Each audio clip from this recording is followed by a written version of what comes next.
بسم اللہ الرحمن الرحیم۔ جی وضو کے فرائض اور سنتوں کے بارے میں شخص نے پوچھا ہے، تو مکمل جو وضو ہے، وضو ایک بہت بڑا عمل ہے۔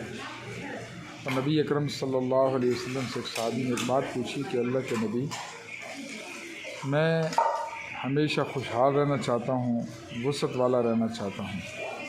تو نبی اکرم صلی اللہ علیہ وسلم نے فرمایا ادم علی طہارتک، ہمیشہ باوضو رہے، اللہ تعالیٰ تیرے رزق میں، جان مال میں برکت عطا فرمائیں گے، جس کا مفہوم ہے۔